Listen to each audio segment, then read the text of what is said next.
The new Patriot Brother X2020 flashlight model is here.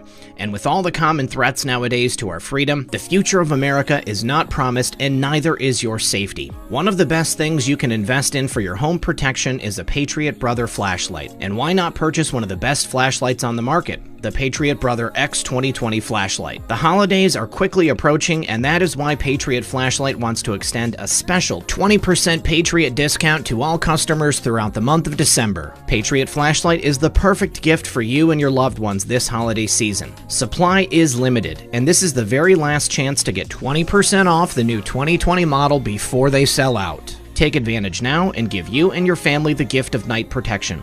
Please visit www.patriotflashlight.com. All right, good evening, everyone. You're listening to Red Pill 78. I am the Corruption Detector, and this is your Red Pill News. Joining me once again for a very special edition of the program is David Paulides, author of the Missing 411 series. He's got a new book, Missing 411 Canada, and it details some really strange missing people reports from the Great White North. Dave, how are you? Hey, great. How are you doing? Excellent, excellent. Glad you're here. So just for anybody maybe watching that isn't not familiar with your work or with the Missing 411 series, please give us a brief synopsis. What is Missing 411? So it started about 8 or 9 years ago. Some park rangers came to me when I was doing some research at a park and told me about a series of missing persons cases in their jurisdiction that had them concerned. And they said somebody ought to look into it. And that was 8, 9 years ago now, and that's how it got started. And we started looking through missing person cases in the wilderness. And, you know, if you look at 50 cases, you really don't see much. But if you looked at 5, 6, 7, 8,000 of them, certain things start to fall out. And as I started to do the research, I had piles of cases in different areas of the living room. And they were all by what I called profile points. In a lot of the cases, the people weren't found at all. Other times they were found in areas that were previously searched. And that was odd. And then other times they'd bring canines to the area and the canines couldn't pick up a scent. They'd bring trackers into the area and the trackers couldn't find a scent. Sometimes there was a weather event in conjunction with the disappearance. And then after I got into it heavily, I started to figure out, because I started to map these disappearances, that there were clusters of missing people in different areas. And I suppose the big thing in this book is I identified the second largest cluster of missing people in the world, which is the greater Vancouver area, which was a huge, huge surprise. But that falls into another profile point, which is water, and victims found near water, around water. And the interesting thing about Vancouver is they have the Fraser River that runs through the middle and empties out, I think, 7 or 8 different major lakes that are like fingerlings that fall into the north. So it kind of continues. And as I've gone forward, I've written articles or I've written stories in 11 different countries that fit these profile points. And in this book, I had written some stories about Canada in the past, and I thought I'd put some perseverance into it.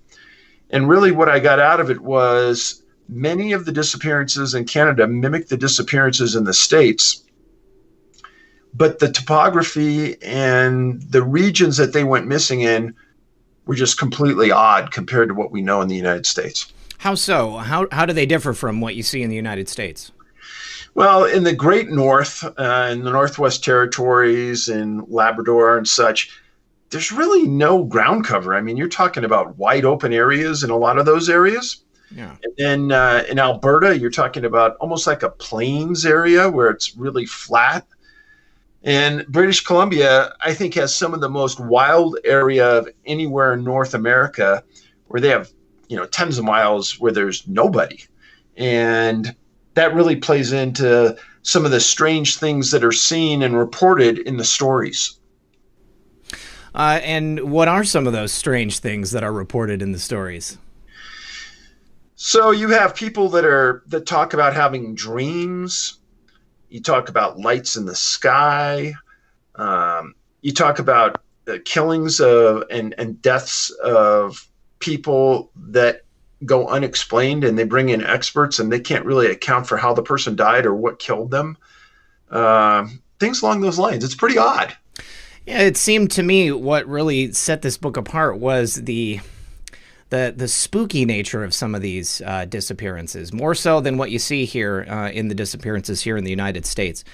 Now, when you're talking about the topography up there, so this is like a great white tundra, correct? I mean, like it's either snow or it's just a whole bunch of open land. So really no place for people to just like disappear. Like they can't walk down a trail or, find themselves on the side of a mountain in the same way that they could in the United States.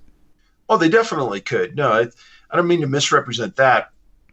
But let's just say in British Columbia, right around that Vancouver area, the mountains are maybe 4,000 or 5,000 feet high. And I come from Colorado where the mountains are 14,000 feet high, and we have dozens of those. So the mountains aren't as large, but the area is, I don't know how to describe it. It's different. Very, very thick, very lush. They don't have the population density but in a few core metropolitan areas. So there's a lot of open regions that we just don't have here. Yeah. And how many people were identified as part of that cluster there in British Columbia? So in that greater Vancouver area, you have over 30 people, and there's 3 clusters really close into town, including a 4th one in the city of Vancouver. And as you start to go out, there's more even. So it's surprising to me. In fact, it was shocking to me.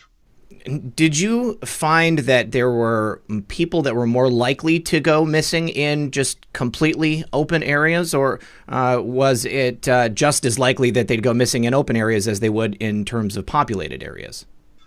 I think that it's a little bit of both. I wrote a story about a guy that disappeared in the far north in the territories. And it was a snow-covered area where he went hunting for caribou, and they found his snowmobile really in the middle of nowhere. He took a backup snowmobile in case the first one went down, and the locals that he lived with came out and searched, and they found an area where he dug out under the snowmobile, and he had a blanket down there and a foam padding where he slept. But as far as you could see, it was dead flat. They never found him. He was completely gone. But where did he go? Yeah, exactly. Where did he go? Where do these people go? Did you find that there was any difference in the number of people who had gone missing that were found versus just never recovered in terms of, looking at the cases here in the States? I do think that the percentages of never found are higher in Canada. And I'm not sure why that's the case. But no, definitely a higher percentage. All right. And what about signs of animal attacks? Was it any more up there? Because I know that they have like bears and wolves a lot more so than they have down here in the United States. Yeah, they have many more deadly creatures up there than we do in the States. The grizzly bear only occupy a handful of states in the U.S., whereas in Canada, you got whole areas of the country that are filled with grizzly bears. So no, it's I didn't run into a lot of predation cases, and probably because I knew exactly what I was looking for. I'm getting a little better with the research, so I won't stumble around too much. But no, not too much predation in these. What was the reaction from the people in these communities where you've got clusters of missing people, or the family members of people who've gone missing? What do they think? It's a good question. We've got a policy that I don't reach out and proactively ask for opinions on cases unless that family reaches out to me. We were told early on in this research from missing persons groups, I asked them, I said, where are the landmines in this research? And what they said is if you're going to write stories about the missing people, then don't proactively go out and try to talk to and get information from the families or the victims, because they will feel as though they're being re-victimized again if you then go out and write a story. Yeah. So what I try to do is I try to glean all my information from official reports, archives, things like that. And then unless the people contact me, and if they do, then obviously I have a lengthy conversation. And there are a few of those cases in British Columbia. Would you be open to talking about any of those people who reached out to you? Sure. There's a man that disappeared just outside of Vancouver named Ray Salmon, and Ray was a hunter, and he went into an area near a lake, and he set up with his dogs in this campground area, very remote. And Ray was going to be there for a week, and he always took his dogs with him as a safety precaution. Well, on his third night in this campground, other people reported hearing gunfire. And I got to tell you, this is even though it's probably 40 miles from downtown Vancouver, it's light years away from, you can't drive there for a couple hours. It's way out there in the middle of nowhere.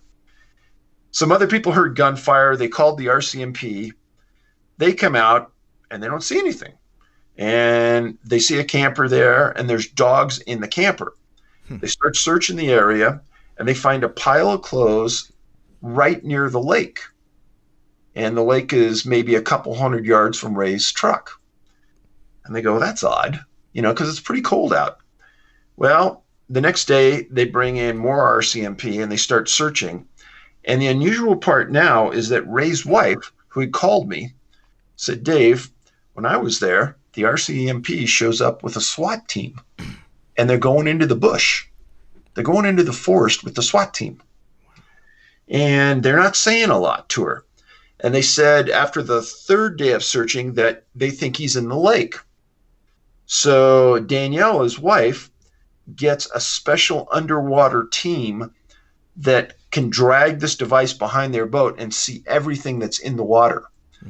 And they dragged it they didn't drag it, but they pulled this thing, and the sonar showed everything for 3 days. And they said, we guarantee he's not in the water.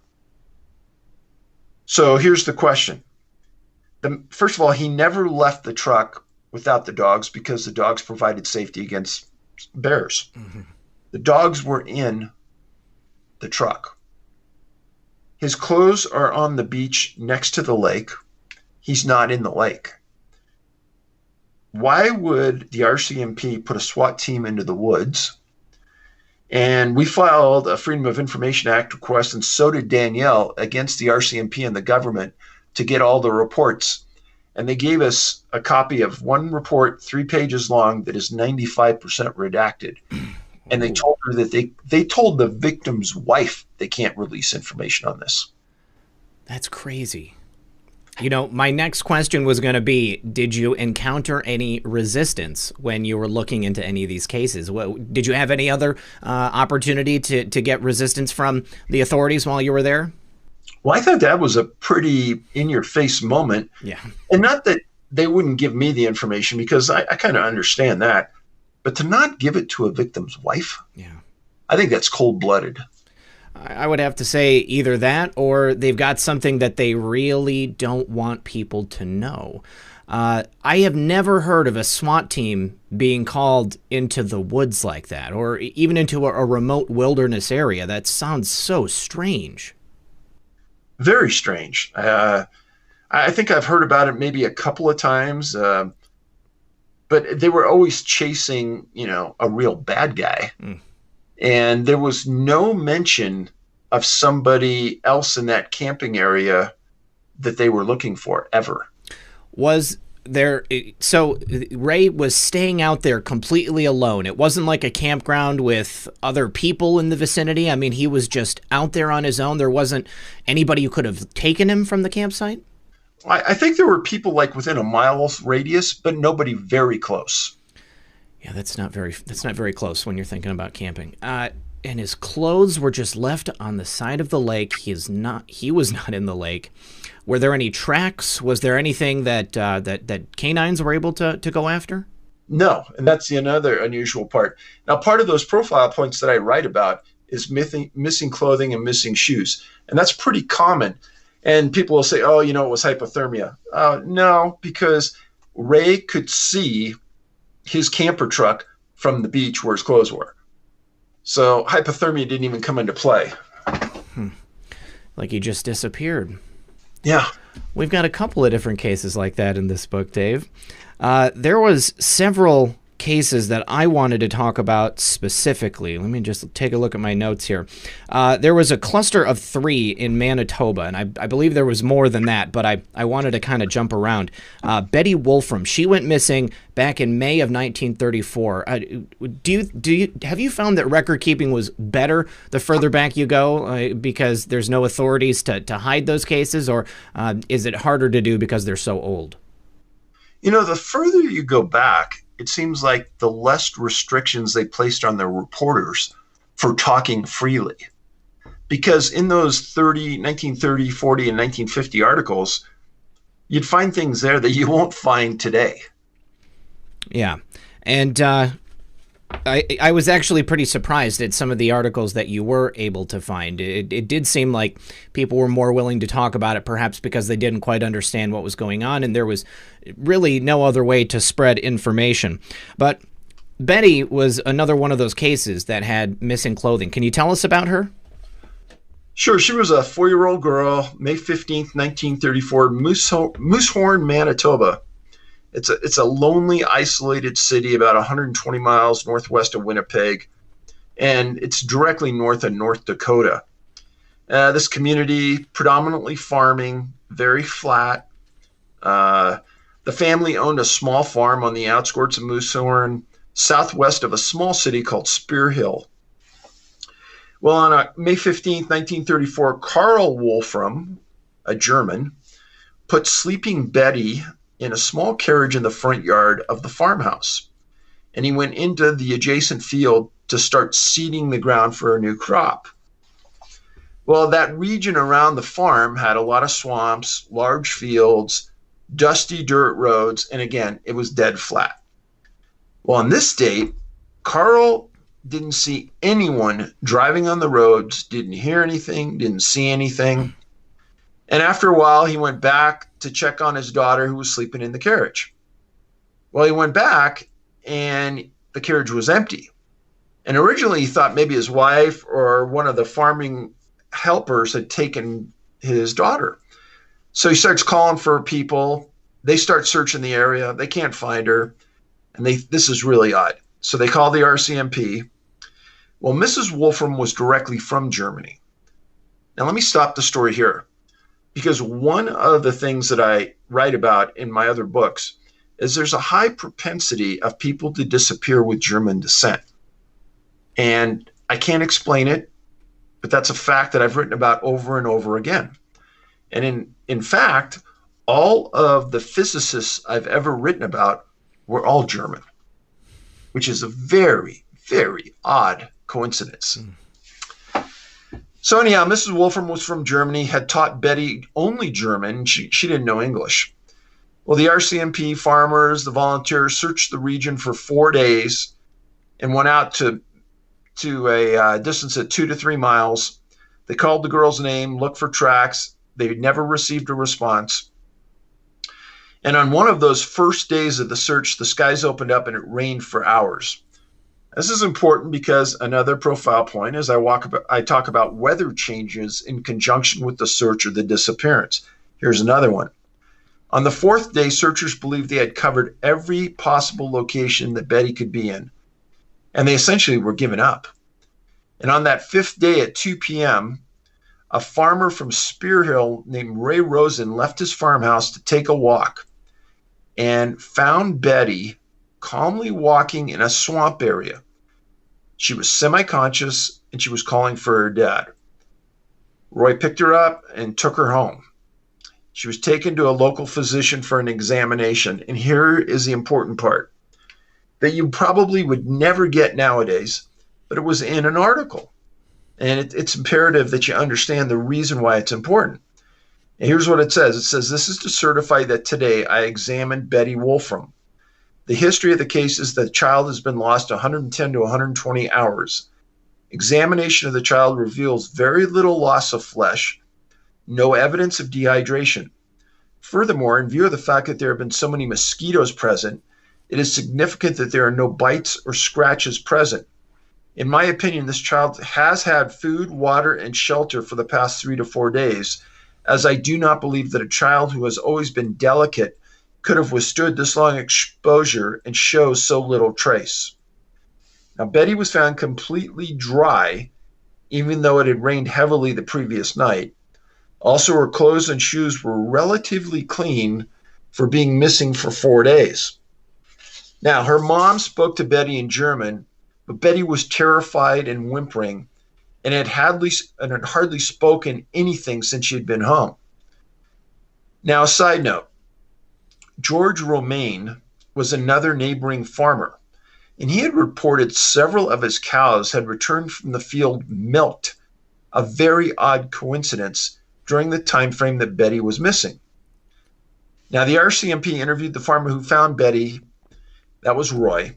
He admitted he went straight to the spot where the girl was found.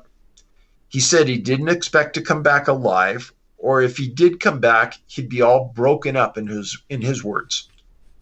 You could tell by the style that the reporters were writing in that Roy knew a lot more than what he was saying, but wouldn't say exactly what he was encountering. The RCMP went to the spot where Betty was located many times and found nothing. Nothing was found as though something was living there. Nothing was found as though someone had lived there. Zero was located.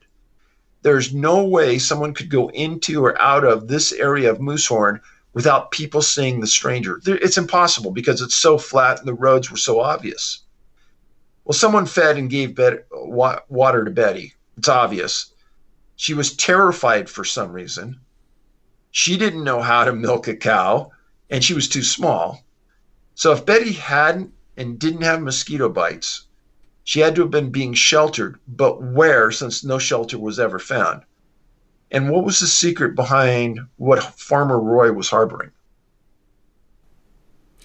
This one just absolutely stunned me because it's so clear that Betty was taken care of by someone. There's no way a child of that age is going to be able to survive in the condition that she did out in the middle of nowhere in Canada. And then you throw in the fact that there's obviously some knowledge of some type of danger. This is the kind of thing where you wish you could go back and speak to these people directly. I bet it's got to be frustrating sometimes.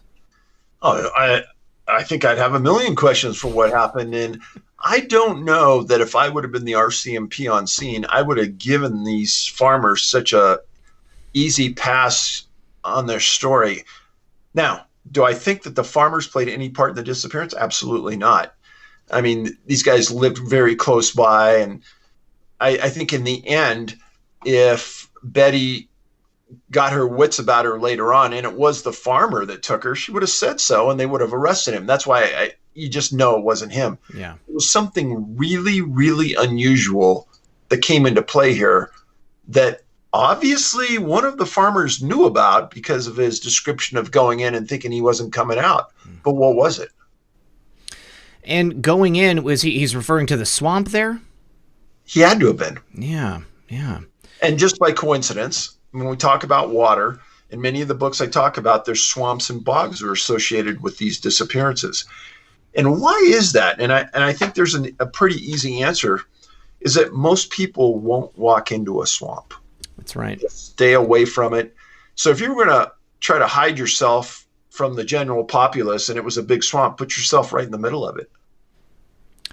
That would be the place to go. It's confounding to think what could possibly be the reason behind something like this happening. Well, what did you think when you read it?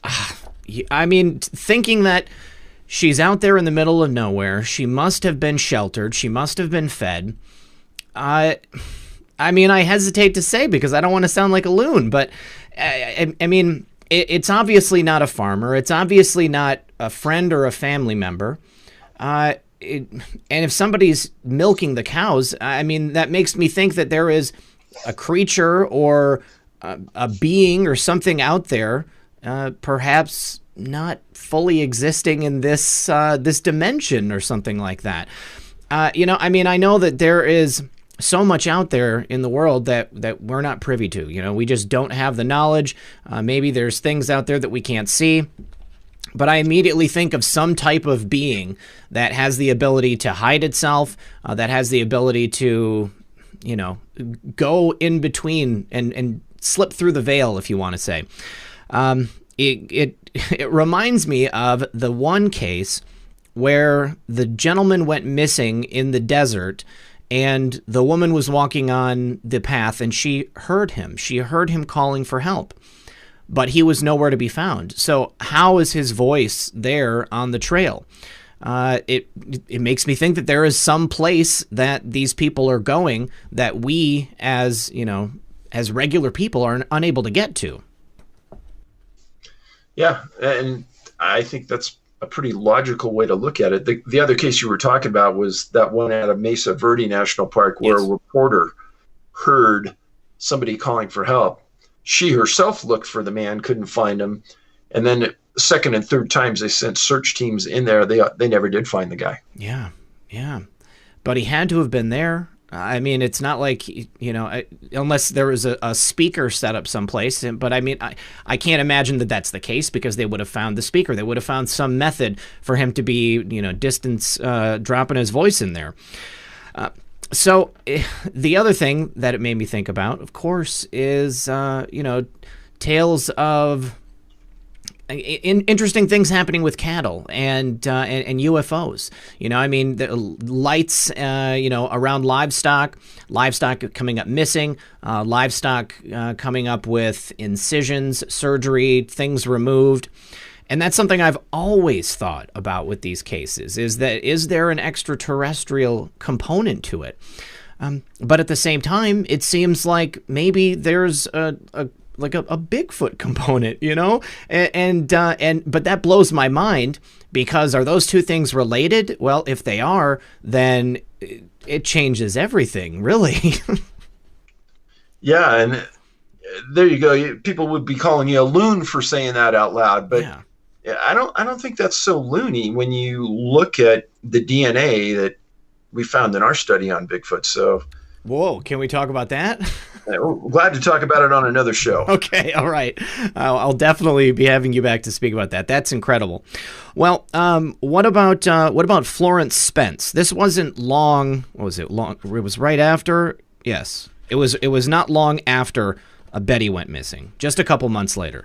Yeah, that 1934 summer in Manitoba was really, really odd. So you had Betty Wolfram, who disappeared May 15th, 1934. Florence Spence, a 3-year-old girl, disappears August 5th, 1934. So about 3 months afterwards. And then you have a boy named Frank Goy, who disappears 2 days after Florence Spence. He's 7 years old, and he's in Dallas, Manitoba. He wandered away from his home, and he was 7 years old, and he was eventually found 13 miles away. Now, this isn't like walking a road for 13 miles. This is like walking through the bush for 13 miles. And nobody walks in the bush a straight 13 miles. And Les Stroud, Survivor Man, one time told me, he goes, yeah, if they're saying somebody walked 12 miles, they really walked about 18 miles. So under this scenario, a 7-year-old boy disappears and is found 13 miles away, meaning he walked 20. So this is 13 miles as the crow flies, not as, you're walking on a path. Exactly. Yeah. So Florence Spence, you have two kids in 2 days. Spence was a First Nations child, meaning a Native Canadian child. She was one of 2 kids that vanished in a 48-hour time span. Her family lived in a log cabin in central Manitoba mining area. On August 5th, Mr. and Mrs. Spence took a day trip to visit what's called the Oro Grande mine, 3 miles from their cabin. And they left their kids in their cabin. The parents returned in a few hours and Florence was gone. The other kids said that they just saw her just a few minutes ago playing in the front yard. Everyone knew she couldn't go very far, so they all came out of the house, started searching and yelling for her. When she couldn't be found, the neighbors were called, and they called their friends, and they called their friends, and soon they had 100 plus people looking for the girl, along with a local pilot named Roy Brown. And he was flying, looking down into the bush for the girl. Some searchers said that they saw large bear tracks near the family cabin, but saw no evidence of predation or an encounter. Now, on August 12th, 7 days after she disappears, a local resident named Blair had a dream about finding Florence. And here's the quote from the article. He discovered her lying almost naked and semi-conscious between two rocks. As soon as he was able to arouse the child, she moaned, "Water." Blair immediately gave her a small drink from a nearby pool. He picked the girl up, carried her for 40 minutes until he got to the mining office of the local physician. Blair stated that where Florence was found had no easy way in or out, and he thought she was close to 3 miles away. The night before Florence was found, coyotes and wolves were heard yelping in that area. The day she was found, the headlines in the paper were, quoting, "Searchers abandon all hope of finding child missing for 5 days." Many believe that Florence had been consumed by a bear. Now, this is just one of about a dozen stories I've written over the years about somebody unrelated to them, unrelated to the victim, that has a dream, and somehow that person is summoned to where the victim is located. That one really got to me. Because it throws in just another level of supernatural to this whole thing. How can you explain someone having a dream about someone that they're not even acquainted with, not related to, and then they are led to an area that they should not be?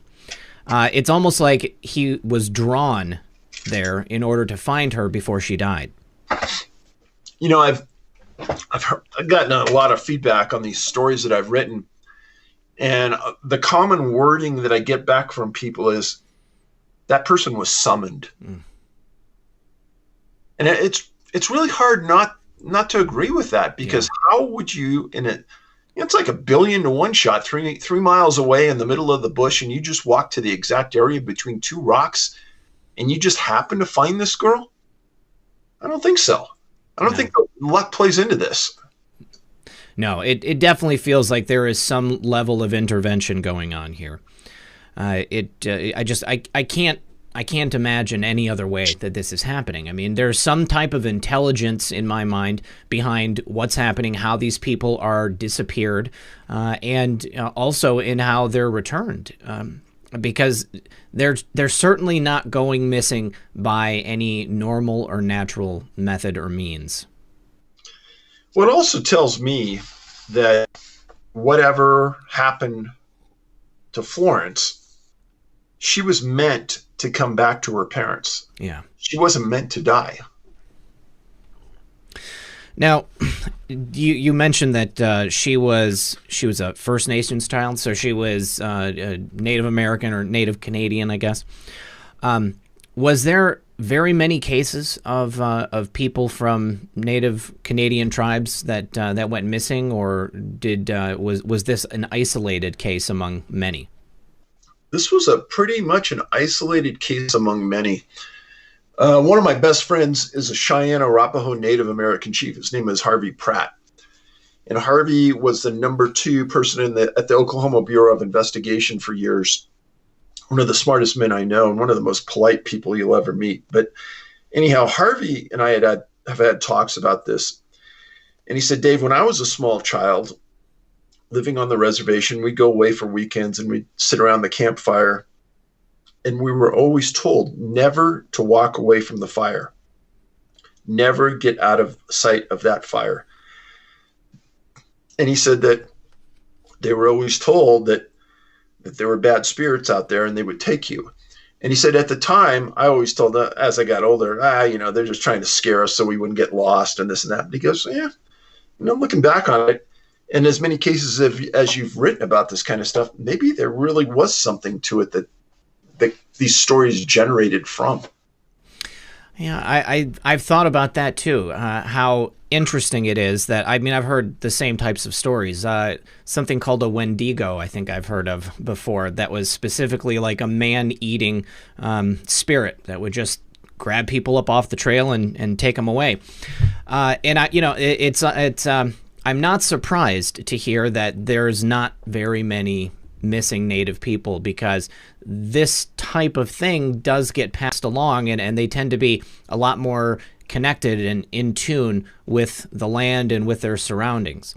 I would think it's quite strange that the most people that go missing, or that the largest percentage of a single type of person being German going missing, that seems to have something to do with their specific level of intellect. I mean, physicists are a rather select group. German physicists are an even more select group.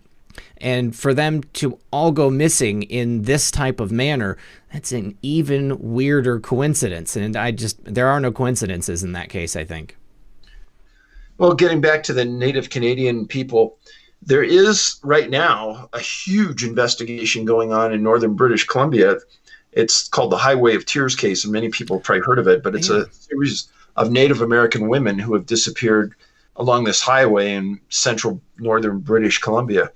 And it's been going on for decades. And the RCMP has a task force that's been working this for many, many years.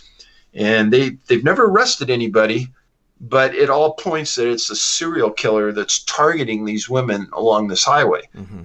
And then there's also been a new investigation that started recently about the disappearance of Native American or Native Canadian children. And that's really been held pretty close to the vest, and there's not a lot of publicity about it. So I can't speak directly to that. But that the Native American women that are missing along that Highway of Tears, there's a lot of publicity about it, and hopefully someday they'll catch somebody. Yeah, I've actually heard about that case that cluster of cases for a long time. And it always struck me as, not too surprising. If somebody wants to, if somebody wants to be a serial killer, that seems like a pretty good place to go, just based upon the remoteness of it, how much land is up there. If people are hitchhiking along a desolate highway, then it seems like easy pickings, unfortunately. Yeah, unfortunately. Yeah. Well, what about Jack Pike? Jack Pike was another one in this Manitoba cluster, and it, about a year after Frank and Francis. Yeah, September 5th, 1935, Jack was 5 years old from an area called St. Norbert. Well, the family took a berry picking trip to St. Vital. It's in the southern part of Winnipeg, and they went to go get blueberries. Now, in Missing 411 Eastern U.S., I wrote about an entire series of berry pickers that disappeared. So this is a subgroup of people that actually have shown to disappear doing a specific practice in the woods. The family exited their car, and Jack took off running through the berry patch, and he quickly got out of sight. And Mrs. Pike told the news that her boy was missing just a few minutes when she heard a scream, quoting, "As if he was terrified, the scream seemed to be choked off in the middle." The Pikes ran 100 yards toward the scream and found nothing. And people who read my books always like to know the religious affiliation to the story. And when I can give it, I do give it. Well, this family was on a religious site, and it was the Trappist monks' monastery near the Red River in southern Winnipeg. Now, once the Pikes couldn't locate the boy, they called the police. There's a massive search of police officers, search and rescue personnel. Over 2,000 of the locals came. The banks of the Red River were searched, bushes, everything was combed, like relentlessly. On the fourth day, a man found Jack under a bush on the opposite side of the Red River. The boy was unconscious but alive. He was rushed to the hospital where he was given stimulants, and the father gave him a pint of blood. At one point, Jack awoke and said, "Hi, Daddy," and then quickly faded off and died a few hours later. Police and searchers were stunned about how Jack could have gotten on the opposite riverbank because he wasn't wet or muddy. The police stated that they could not find any evidence of an abduction or kidnapping, and they stated that he either died of exposure or dehydration. But here's what people need to think about is you have 2,000 searchers in this area for 4 days. How could this boy get in and out of that area and then be under a bush, not wet, on the opposite bank of a river? And obviously something happened to him that caused him to scream. Kids just don't scream on their own unless they're scared of something. So what happened to Jack Pike? What I was really wondering is if there was any types of marks on his body. I mean, a child being stopped from screaming, it elicited the idea in my head of someone grabbing him around the neck, maybe, covering his face, but there was no reports of anything like that? Nothing. Which is suspicious, I would grant you. So maybe there was some editorializing going on this story, and maybe the police didn't give everything that they knew.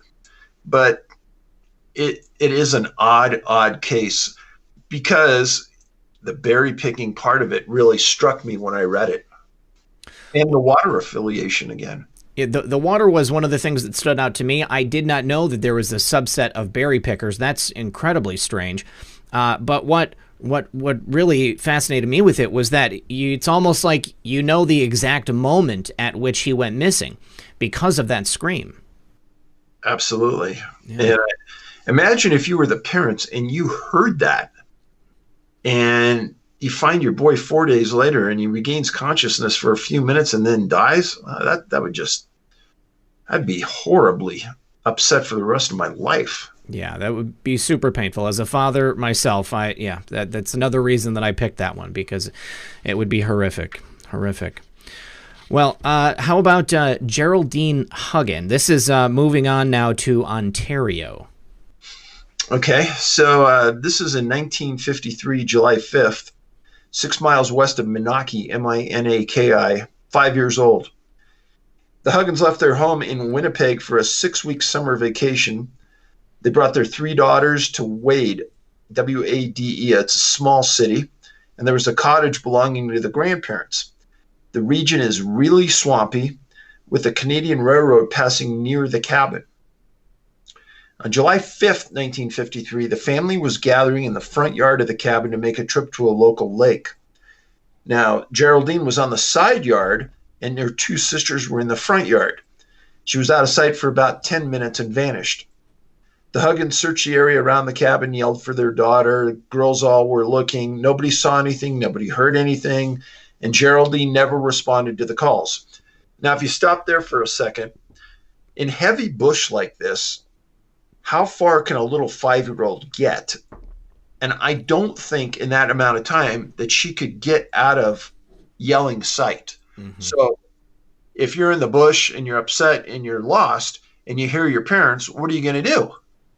Probably run to them, call out for them, yell back, right? Yeah. Well, they don't hear anything. So they call the RCMP.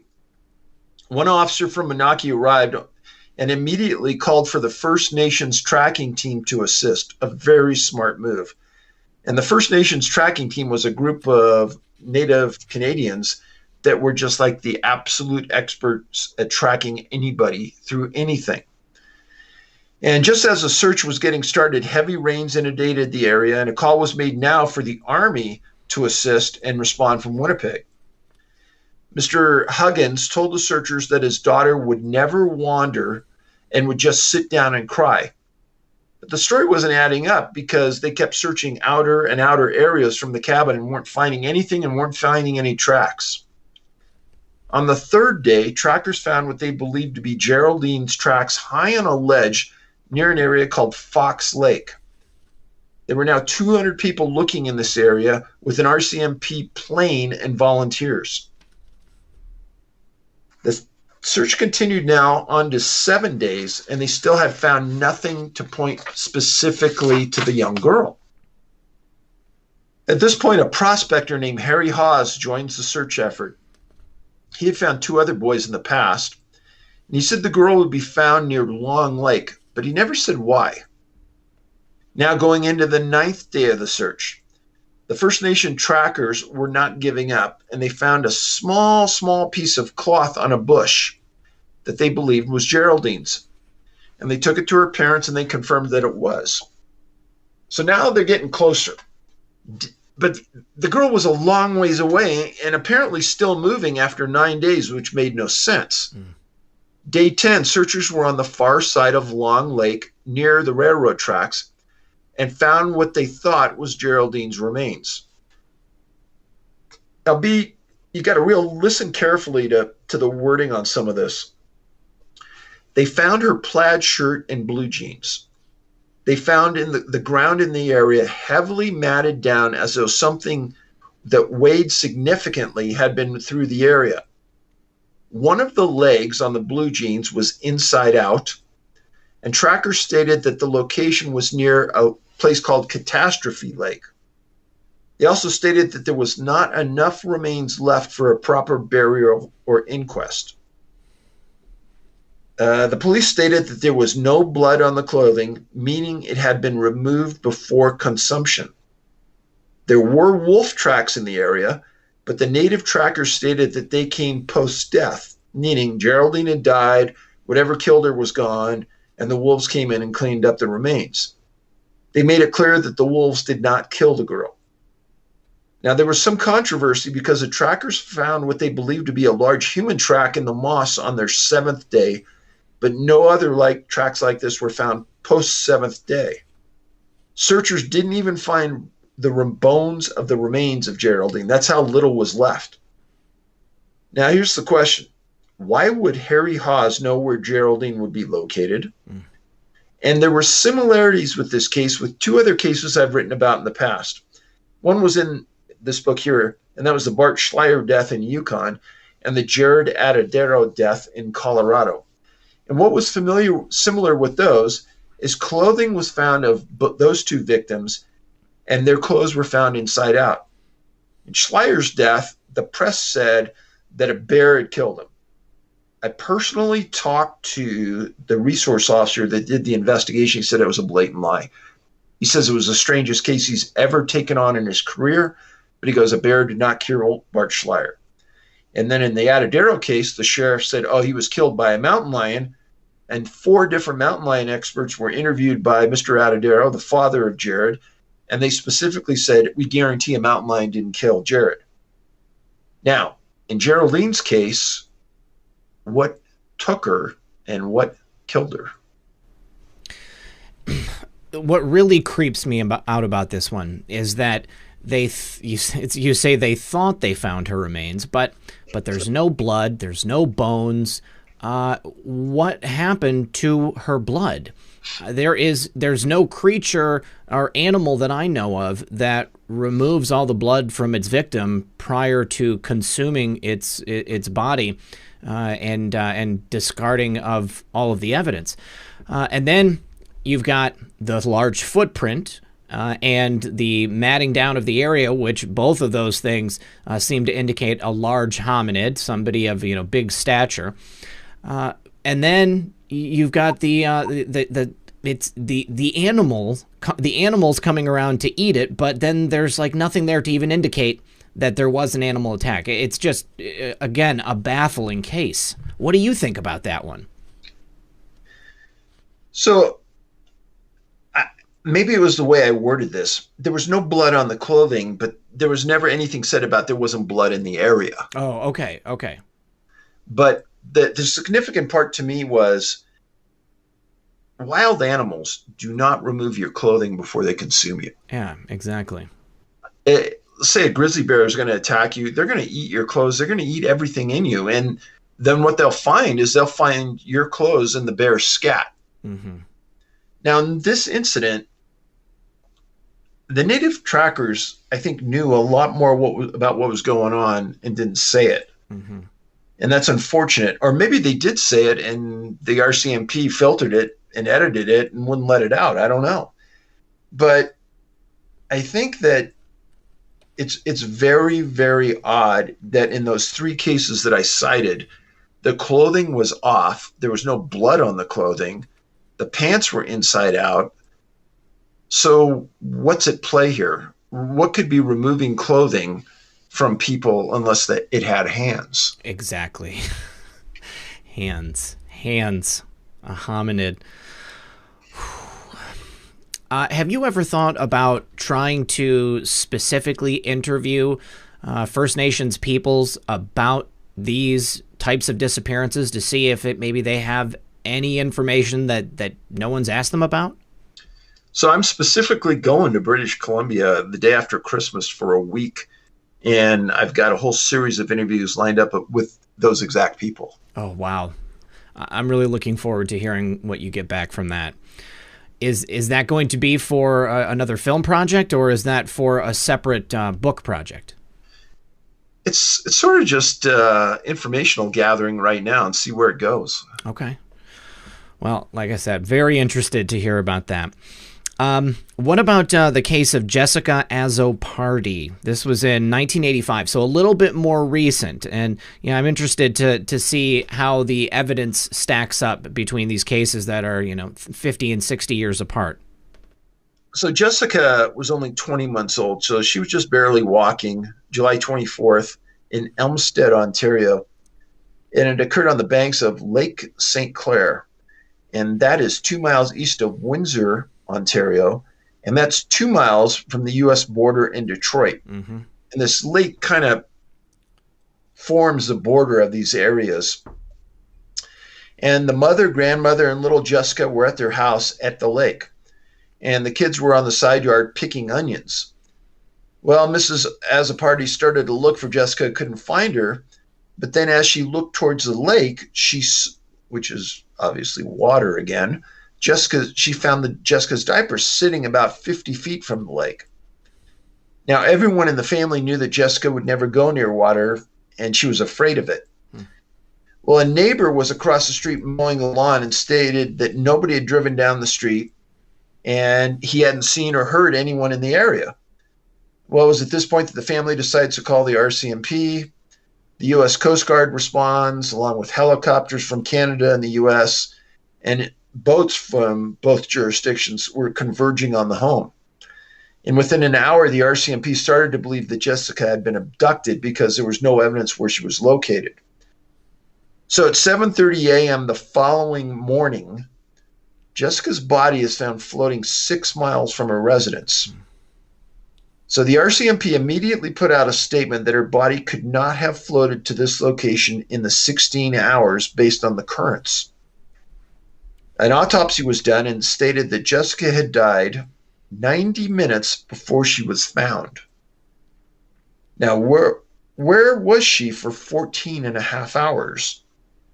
They listed the cause of death as drowning. Now, please don't let any listener believe that someone dropped her body in the lake at 6 a.m. with dozens of police, Coast Guard, and RCMP combing the area for the body. That would be completely insane. Yeah. But how did she get there? Now, I wrote a book. It was the fourth book I ever wrote about this, called Missing 411, A Sobering Coincidence. And in that book, I highlighted a series of young men who disappeared in many times a college atmosphere, at a dance, at a bar, sometimes at an athletic event, and they disappeared right in amongst other people. And then they were found days later, deceased in a river, pond, lake, and there was never a good explanation how they got there. There were never any witnesses. Nobody ever saw them leave the location. Nobody ever saw them get in the water. Now, what happened with that is that a lot of these cases came out of Wisconsin, and some of these families were pretty well to do.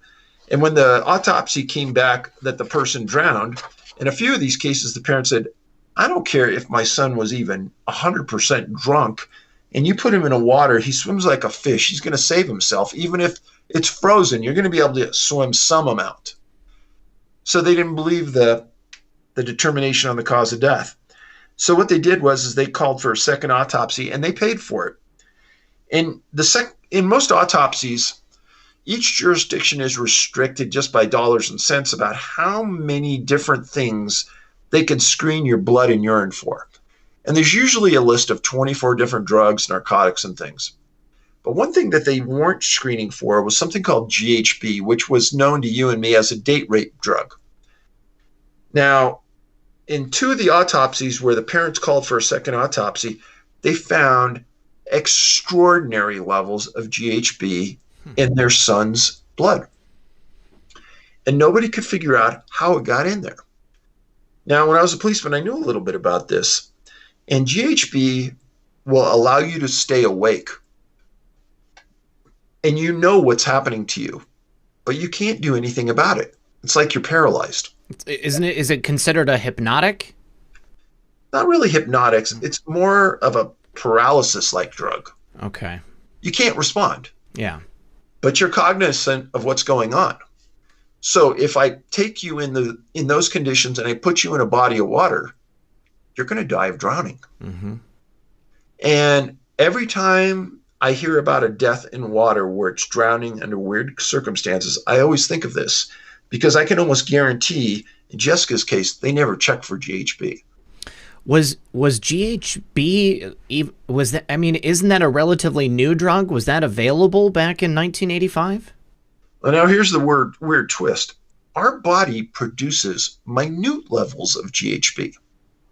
When I wrote the book, A Sobering Coincidence, right after that, I got a series of emails from coroners, medical examiners, physicians, saying, Dave, we've had these same sort of cases in our jurisdiction, and we couldn't figure out what was happening. But now you kind of gave us the key here. We'll start looking at GHB again. We never looked at it, and we were only searching for 24 drugs. And then, after I started talking on shows about this, what if there was a way to cause our body to produce GHB at these extraordinary levels? Oh, wow. And I was thinking outside the box. And then I had a couple of physicians and researchers call me and say, Dave, that's a phenomenal idea. Why couldn't that happen if we just understood why? Mm-hmm. So the men, the boys, and these other people that have been found with phenomenal levels of GHB, there was never an explanation how it got into their system. Now, in Jessica's case, there's a million questions. How did her body get in that lake, number one? Where was the body for 14 and a half hours? And then what was the condition of the body? Because they never released that. Were there any marks? Was there anything that we should know? And then one of the big things that I'm always interested in is that when somebody's gone for 14 and a half hours, if you haven't eaten anything, your stomach should be about empty. Yeah. What were those stomach contents? But none of that information was available? No. That is very scary. I mean, the fact that there were so many people around and with the location of where the body was found, if she was with someone, then it seems that it would have been pretty obvious that they had placed her there. Just don't even know what to think. That's a great idea, though. If there is a physiological production of GHB in your body, if someone could induce the production in order to kidnap you, that would make it really easy to do. Oh, yeah. And most people didn't know that the body does produce it in minute levels, but it's very strange. No, I had never heard of that. Well, Dave, we've got just one more case that I wanted to ask you about. Emil Irazola. Did I say that correctly? I think that's pretty close. Okay. And he was from Montreal. This is going way back again, back to 1927. 4-year-old boy, May 25th. It was Emile and his brother Francois and his aunt Lucienne. They went for a walk around downtown Montreal on the afternoon of May 25th. Well, as they're out on this walk, there's a massive rainstorm. And the aunt and the boys didn't come back to their home when the parents thought they were supposed to be there. And the police were called, and a missing person report was filed. Now, the following morning, May 26th, Lucienne and Francois were calling the police for help as they were lost and disoriented. Lucienne stated that she had lost her memory, didn't know what had happened. She didn't know what they did, where they had been all night, and had no idea where Emile might be.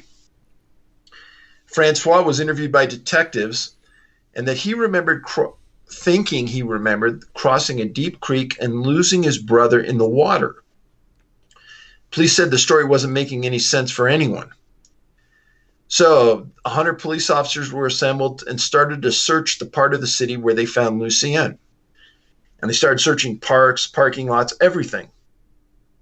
Well, the police did find Emil's pants turned inside out and torn to shreds. Several ponds in the area where they found the pants were emptied in an attempt to locate the boy. On the second day of the search, the police found Emil in a field. He was wearing just one stocking. The coroner stated he'd been dead for 2 to 3 days.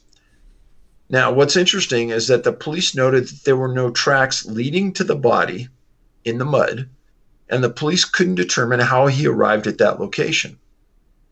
If the boy had just stood up at the point he was found, he would have seen one of the busiest streets in the city of Montreal. The coroner stated it was accidental death, but no cause of death. He was missing for a total of 4 days. Few questions. How did Emil get into the field? Why aren't there any tracks? Why did the aunt lose her memory? There was that big weather event. Emil was missing clothes, and there was an unknown cause of death. This is a case, even though I write mostly about incidents that happen deep in the wilderness, this was a case that happened right in the middle of a city that fit the criteria to a T. And I think it was worth mentioning because there's so many of those profile points that came into play. Yeah. I thought it was kind of a perfect storm of all those profile points. Just incredible. Now, what really, made me think is his aunt having a lack of memory, having her own memory loss. Have you seen that in any other cases? Other people that are associated with these missing people that also have memory loss or anything like that? Many of the people who go missing that I've written about that are later found alive have no memory about how they went missing, where they were when they were missing, or how they were found. But did they have people associated with their disappearances who also had memory loss? No. Okay, so this is unique. Well, very interesting. Very interesting. It might have been unique, but I consider Lucienne one of the victims here. Okay, all right. So I think I think all three were at play in this disappearance because they were all missing for a while. Okay. Yes, I guess you're right. Yeah. I was just thinking about the fact that Emil was the one listed there, so I didn't know if the other two were necessarily part of that. And the fact that they went missing in the middle of a city, that once again you've got what appears to be the person just dropped wherever they're found, with no obvious method of them walking there or, falling there, running, anything like that. It's like they're just being deposited there. That's what I think when I see them being dropped out of the sky. It's tough to come up with some other scenario that fits. Yeah. I mean, especially next to a real busy street. You could kind of think, okay, well, maybe somebody was flying in a helicopter in 1927 and hovered and dropped right next to a busy city street, and nobody on the street saw any. Yeah. None of the scenarios make a lot of good sense, but it's very difficult when there's police specifically made a note that there were no tracks around the body. Well, Dave, in writing this book about these Canadian cases, was there any one thing that you discovered during the course of this research that surprised you over and above what you've seen in other places? Well, I do think that this British Columbia scenario, that struck me hard. And this is the first book I've ever written where we included a full-size 24 by 36-inch map. Which I really appreciated. Thank you. Now, did that help you understand the areas where the people went missing? Yes, definitely. Oftentimes when I've seen people, present your work, or I've seen, these people clustered up, in the United States, it's one thing, but the area of Canada is far larger than the United States. There's a lot of spots up there that people could go missing. So I really appreciated having these clusters to look at because I know where the United States are, but I don't necessarily, you say, British Columbia, you say Manitoba, these names, I don't immediately know where they are geographically. I'd have to look at a map, and having the map really helped. And that's the reason why I included it with this book, is because for me, visually seeing it and then associating the other disappearances in proximity, it helps me understand how serious these disappearances are. And I mean, just how odd is it that in 1934 in Manitoba, we have 3 kids who disappear in 3 months? Right. I mean, Right. I think that's extraordinarily strange. And trust me, I scoured archives looking for anything similar to that in the previous 50 or post 50 years. Nothing comes close to that. And the same thing in British Columbia, where we have these small kids and even adults disappearing on a mountaintop 8 miles outside of Vancouver, and there's 6 people missing on one mountaintop that's only 4,000 feet tall. It makes no sense at all. What about the authorities? Was there anything to indicate that anyone had ever made the connection that there could be some connection between any of these missing persons cases?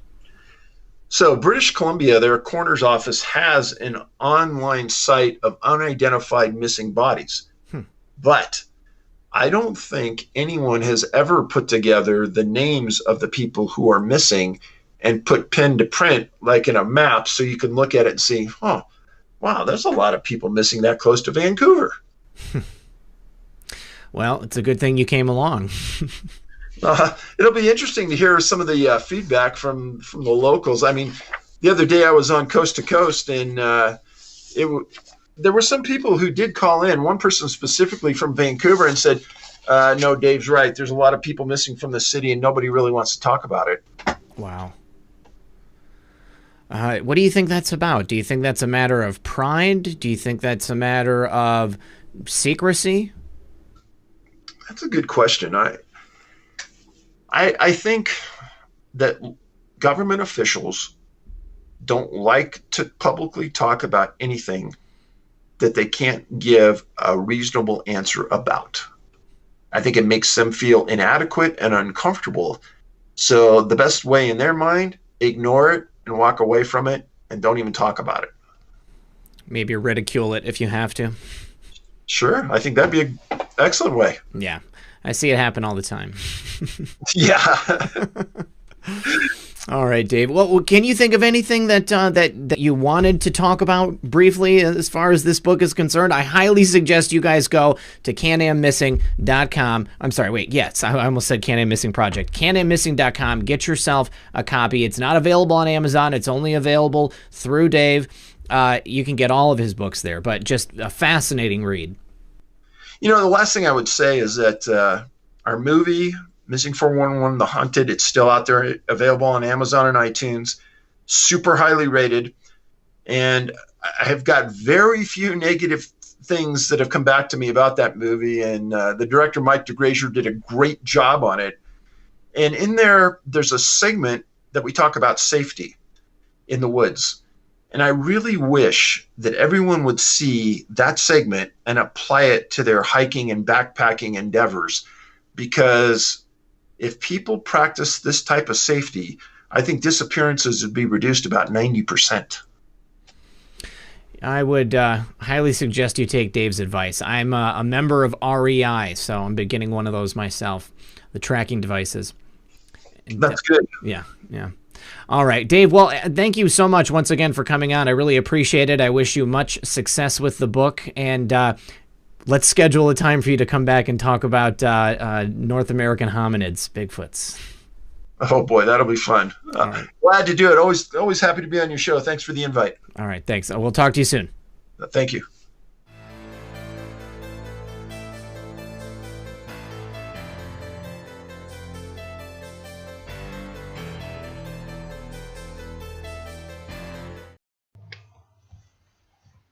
Alam ka ba?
thì ở dưới là nhiều tin nhắn lắm ấy, mọi người hát thế rồi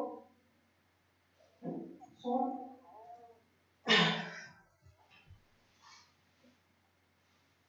được bao nhiêu khách vậy hả?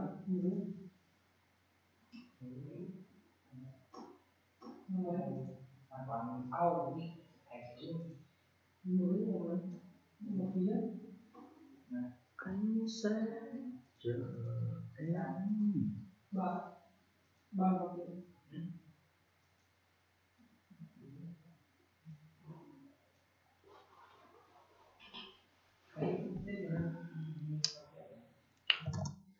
Hay là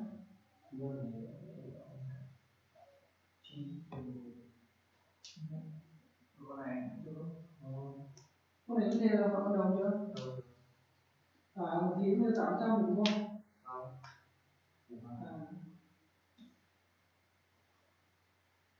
Mấy điện thoại này nó hỏng máy cướng, chân không còn nóng, học lý giỏi nhá. Không phải em lấy rồi em không tiền nữa. Giờ mua biết máy sắp tiền mua máy mới rồi. Nó thì không được. Từng nãy tìm rồi. Có được không? Cái tí giao diện của FF cái này nó khác hay sao? Tí xưa nó giao diện khác à? FF thì có hai loại, một loại là giống như FF gốc là nó không có code, mình mới tự có code vào. Đấy là này. Còn một loại nữa là có sẵn code xong rồi là chạy nạp mát rồi, ai chỉnh mát ấy. Mình chưa đổi tên là được, mình không biết ở đâu. Xin huấn vậy, em vừa văn phòng. Em huấn ngoài. Hoa rồi nhưng số tháng thì vẫn là tháng thành hoa ngoài.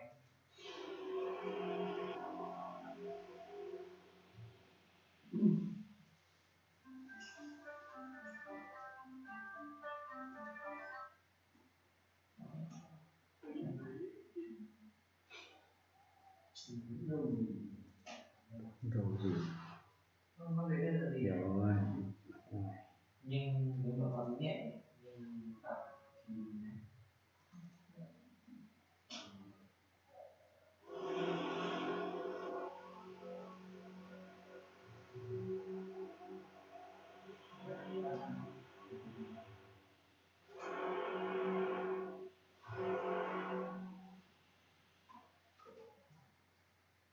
thôi.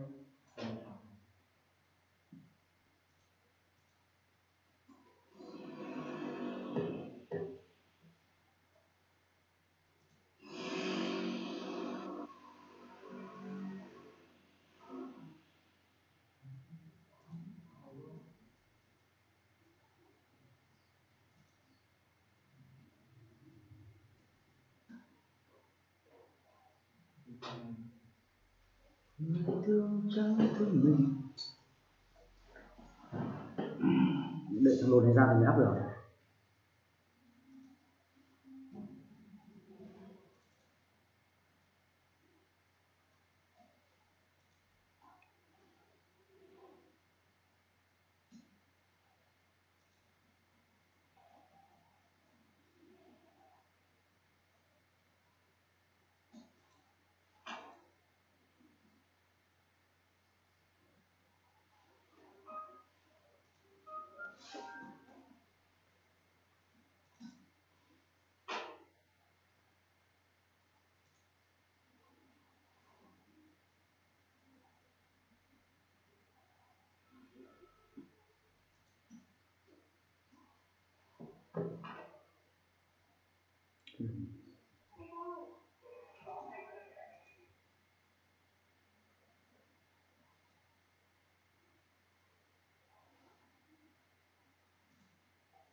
And